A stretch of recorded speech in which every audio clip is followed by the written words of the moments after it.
This is Jimmy Marshall. 30 years ago, he was amongst the elite climbers of his time. Even today, approaching retirement age, he moves with style and grace. In reluctantly agreeing to be filmed, Jimmy made it clear that this would be his first and last television appearance. We were obsessive about our climbing. Bloody crazy, you know. And all you could think about from one weekend to the next was what you'd get at when you got up to the glen. It just ran your life. The absolute raison d'etre. We spent so much time climbing. We were like professional mountaineers. The 50s were a dynamic change. The climbs that were being done then were very advanced. Walsh and Noon were, you know, they were the forerunners. We were brilliant. Contemporaries call him the Meester, an acknowledgement that he's amongst the finest all-round climbers in Scottish history. However, it's not always been like that. Disliking over-emphasis on rules and ethics, Marshall was frequently at odds with Scotland's climbing establishment, but his ability has never been questioned. He made first ascents of routes like Bull Roar and Ben Nevis, which many consider his best rock route on the mountain. Earlier, he'd caused offence to Aberdeen climbers by pinching one of their best unclimbed winter routes, Parallel Gully B on Loch Nagar. Yet Marshall's best-known rock climbs are in Glencoe. Long, bold and committing lines were his hallmark, so naturally it was to Glencoe that he returned to climb for us. In 1957, Jimmy combined two of Pat Walsh's climbs on Slime Wall to create a long, hard route called Bludger's Revelation. Brutal by name and brutal by nature, the route situated at the eastern entrance to Glencoe on Bucholetiv Moor. It begins nearly 2,000 feet up its north buttress. It's a place Jimmy Marshall used to avoid. When I was climbing early, I made a decision that I wouldn't go near Glencoe until I could actually climb quite competently. But when we did go to Glencoe, I was fairly mature in terms of climbing, you know, that it was a terrifically exciting place. And of course there was a great history attached to it, so that you could follow the kind of history or development of climbing by your own adventures on the rocks. Marshall is climbing with his old friend John McLean. They were friends in the 50s when Marshall was setting up new routes wherever he went, and he still retains a very detailed knowledge of them. The first 40 feet is just quite straightforward, simple, wet and greasy and unpleasant, but not steep. You climb up this very steep corner, and it's tremendous what you do. I mean, if you're a sort of clever climber, you bridge it and work it out and take all the strain out of it. If you're a muscular and fit climber, you just lay back up the crack, you know.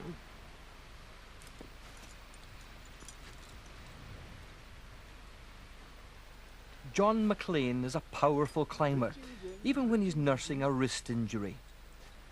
It was on these crags that climbers from both Glasgow and Edinburgh teamed up.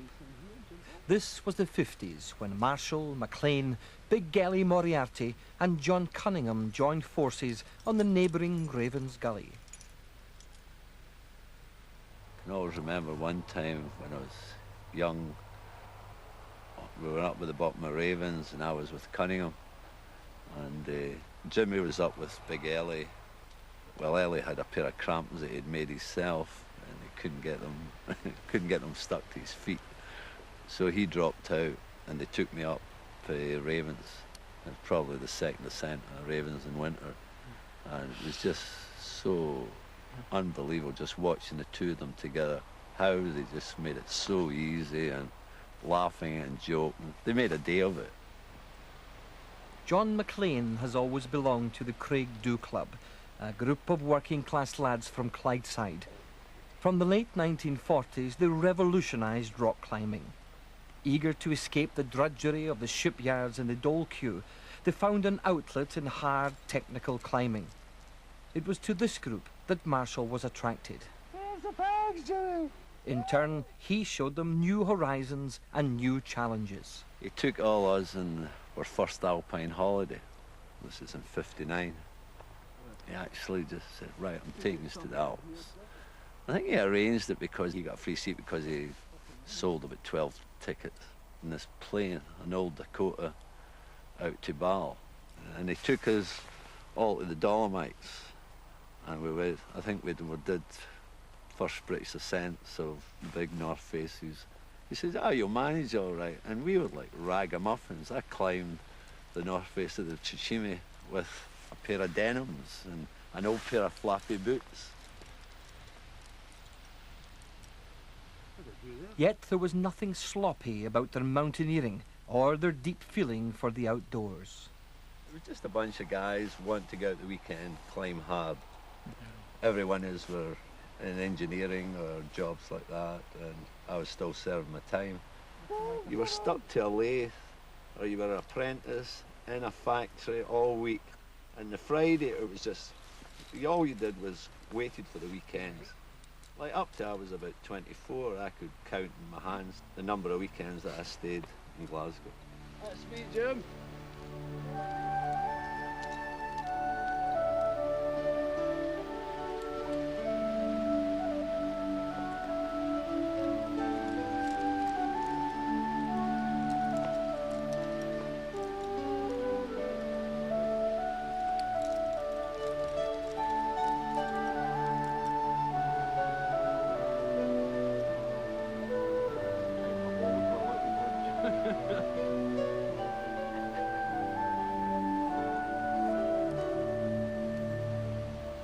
I forgot how good the rock and how steep it was. Yeah.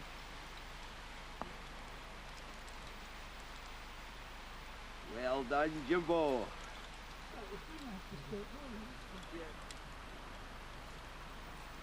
It's said that friendships forged on a mountain will last forever. John and Jimmy are a living proof of this. You did well for an old Well, it seemed quite pleasantly easy for you. No, but it's, getting back into bridging and pushing again. Yeah? Jimmy Marshall is the climber's climber. Few mountaineers have had such an impact on their own generation. But what made Marshall so talented? That's a question John McLean is often asked. I think his build and his natural athleticism, and he loved the hills. I can remember him telling me when he was a young boy, him and his pals, they had the kilts, and they walked right through the whole of the north and west of Scotland, going for 30 odd miles, and old farmers giving them some breadcrumbs and stuff just to keep them going. And he walked, he went on to, and he climbed with some of the old guys. I think he was frustrated because potentially he could do these routes, which is apparent now, but he didn't have people that were able to do them. And he formed a nucleus of a young group who were all hooligans at heart anyway, and then he just blossomed right through because he had a backup that he knew he could do the routes with. And that was the type of person he was. He gave them such direction. Not up to these technologies. I'm okay up here, John. I'm just trying to get a run around. I don't know which of these things to use. Well, I wouldn't worry about it. I'm fine. I've got a great platform here. Jimmy Marshall's always been an independent figure, climbing with a wide variety of partners. In 1987, he accepted an invitation to join the Craigdhu Club, which is the only way anyone becomes a member. They offered him honorary membership, a unique accolade for an Edinburgh climber. Marshall's equally fulsome in praising them, and was delighted to accept such a tribute. He has a high regard for the Craigdhu and all their achievements. The guys are all incredible individualists, you know, but they all form a homogeneous unit. They have a great feeling for one another. They have a great feeling for mountains and the purism of climbing, which is a very appealing thing, and that's why I was drawn closer and closer to them in my time. At that time, big things were happening socially all around, and you know, the sort of Beatles and the music scene and everything, and the sort of stress given on youth and fashions. So you were part, it was all part of a social pattern, but these boys were so different that they were fascinating. And I thought how wonderful to be like that, uninhibited, you know. So that's why I enjoyed them. You know.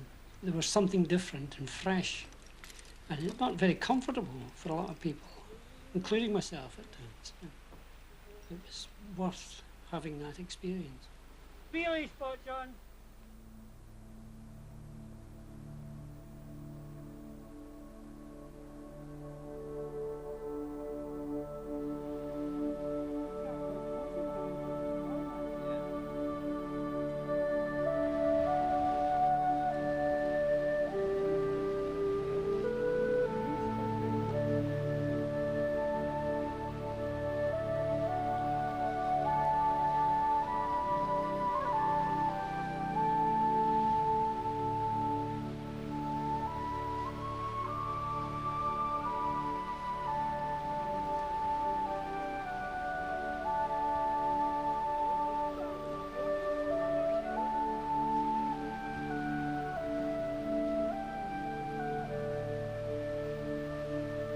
Marshall's assault on Glencoe culminated in the late 50s.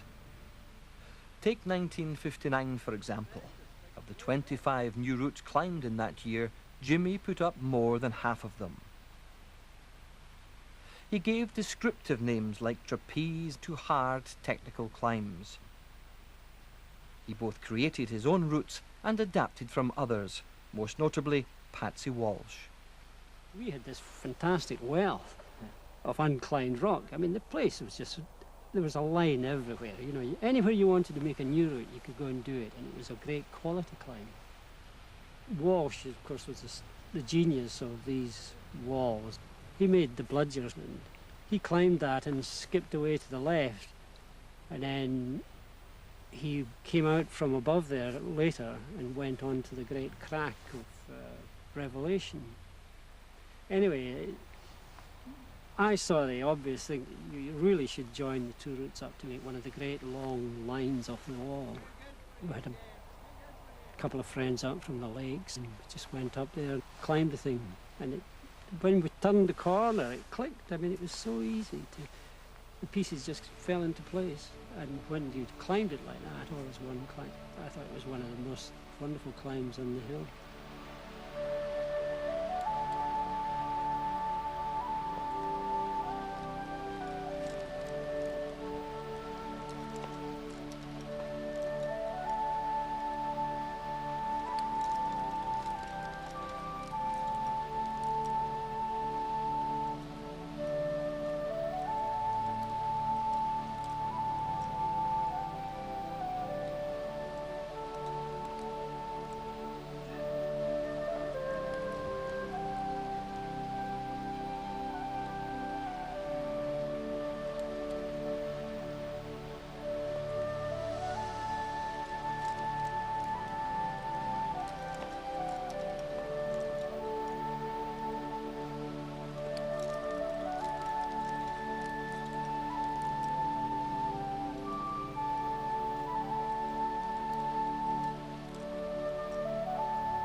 These were the golden ages of the climbing, you know. Things had really developed and come of age, and all these wonderful new routes, and the style was paramount for us.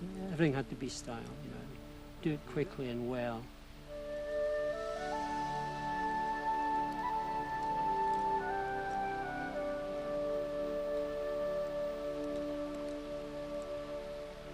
It's a tribute to Marshall's eye for a fine climb that Bludger's Revelation is today considered one of Glencoe's most enjoyable routes. Jimmy will always play down his role, but it was his ingenuity that solved the problem of linking up the two existing routes. We did the link. It was interesting because you get up onto this ledge, and it's when you're on this ledge, it's rather steep and intimidating, you know, where you go now. As you come round this corner, it's just a matter of climbing up a few feet and the whole way was opened up. You know, you see this little sort of resounding flake. It vibrates almost when you hit it. And that we've got a big run around that in these days. And then it was just simply climbing up these long and beautiful sort of silver grey grooves leading up to the foot of Revelation.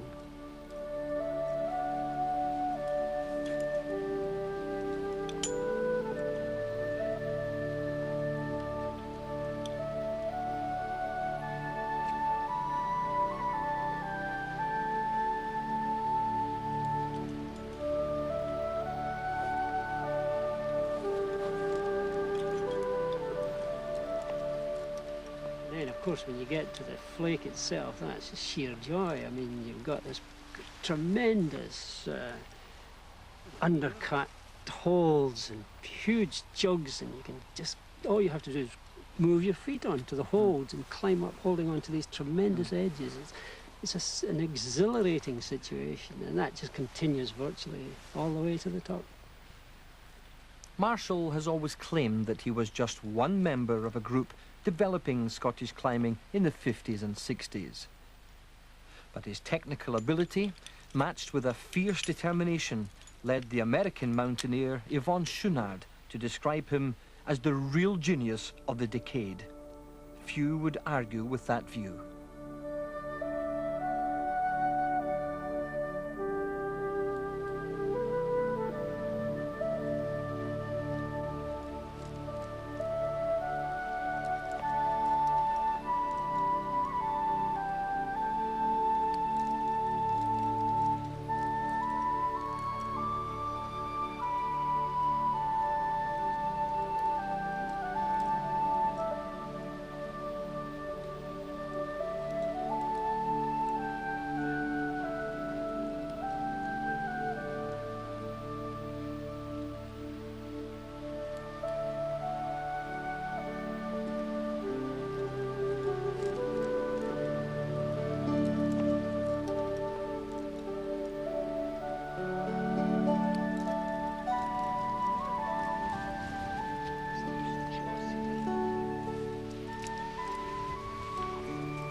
Absolutely brilliant. Great. All right for an old age pensioner, Jim. Oh, now shut your face. Jimmy Marshall was a man for all seasons. Many of his best ascents were made in winter. Long ice climbs on exposed faces had previously been thought too hazardous. But step-cutting his way up Ben Nevis's steep northeast face, he created one route after another. There were mountaineering masterpieces. His routes were much prized. If you could do one of a Marshall route, you were obviously in the top 10 or 20. But Marshall was well ahead of the rest. He did a beautiful first ascent up Ben Nevis, first winter ascent of -2 Gully, and he was teamed up with Dougal Haston, who's obviously a household name. Haston remarked after they made the ascent that he was taking as long to second each pitch as Jimmy Marshall had taken to cut the pitch. That's how good Marshall was, well ahead of the pack. He teamed up with Robin Smith. They were such a formidable pair that any mountain would have trembled under the two of them, I think. Robin Smith was a genius who died in the Pamirs aged 23. Put these facts together and you get a cultural icon, a picture of a fresh-faced youth and a reputation that will never fade. Smith and Marshall forged a record-breaking partnership. In an unforgettable week of winter climbing in 1960, they opened up 6 new routes on Ben Nevis. Robin sadly was killed when he was 23. Yeah. And in the obituary you wrote in the SMC Journal, you described as possibly the best climber that's ever been in the SMC.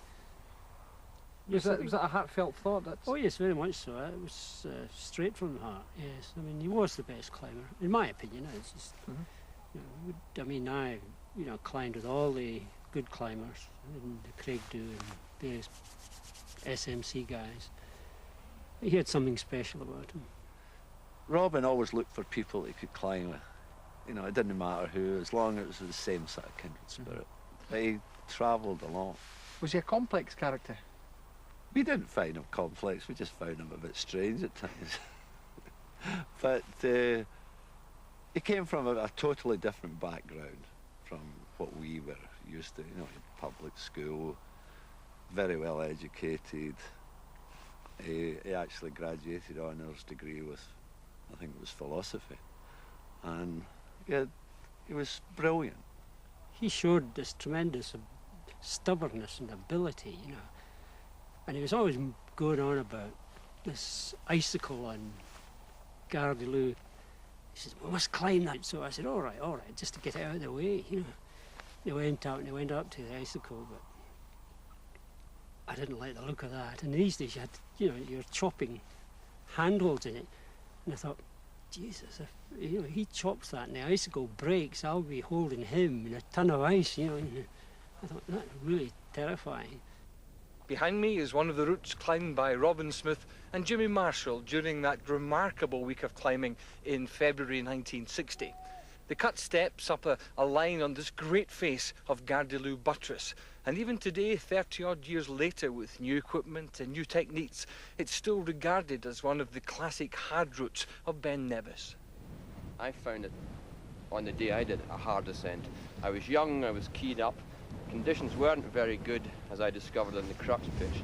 I got quite a fright, and I was very, very relieved indeed to get up in one piece. We came to do Zero Gully, being the most famous one, and we actually found it pretty easy. And we were up by lunchtime, did it in about an hour and a half. So we thought, oh, well, time to knock off one of these easy routes over here. So we went down to have a go at Smith's route, and it was anything but easy.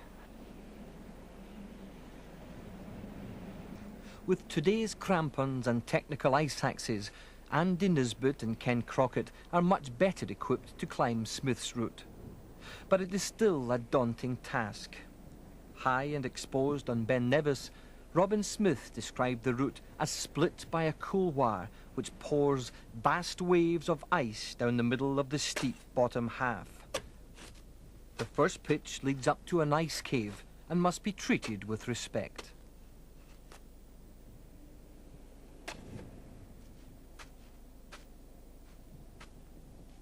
When we first arrived at the bottom of the route, you look up and you could see masses of ice.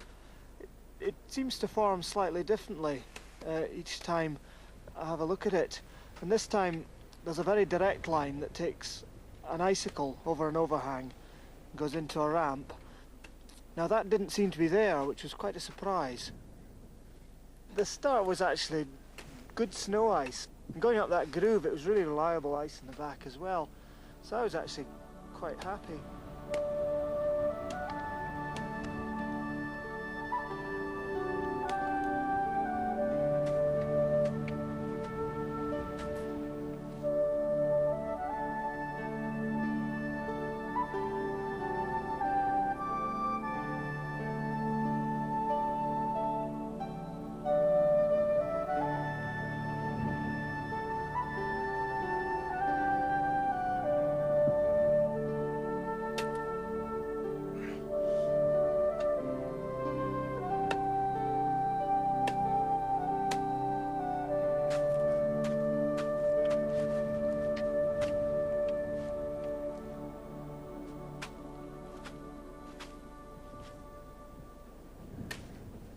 Andy Nisbet may be happy with modern crampons which allow him to virtually tiptoe up the steep face.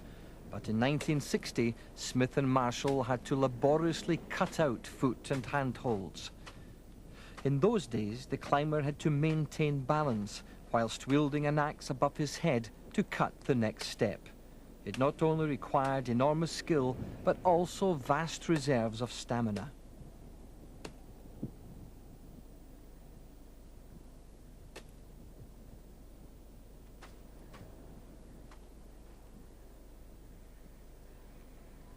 Smith's route is 400 feet of unremittingly steep and exposed climbing, and today is given a grade 5 in recognition of its severity.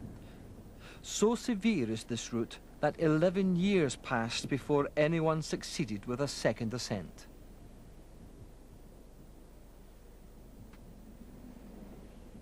There's something a bit unfriendly about it.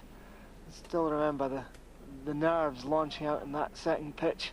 You keep going around little corners and it always looks very intimidating. It's steep below and it's steep further round, and you can always keep sneaking up, but it never looks that feasible, but it always just works out. You've got to really concentrate on it. The second pitch is really the mainstay of the route. It's rather odd because there's so many different ways you can go, but they're all steep and there's always this big drop underneath you. I thought it would feel easy because I've been climbing now for years, but it really felt much the same. It still looks like it'll be out of balance, and it nearly is, but not quite. You're out of sight of everything. The belayer disappears, there's nothing but mid-air behind you and going up. It's very lonely, and I felt exactly the same as I did 17 years ago.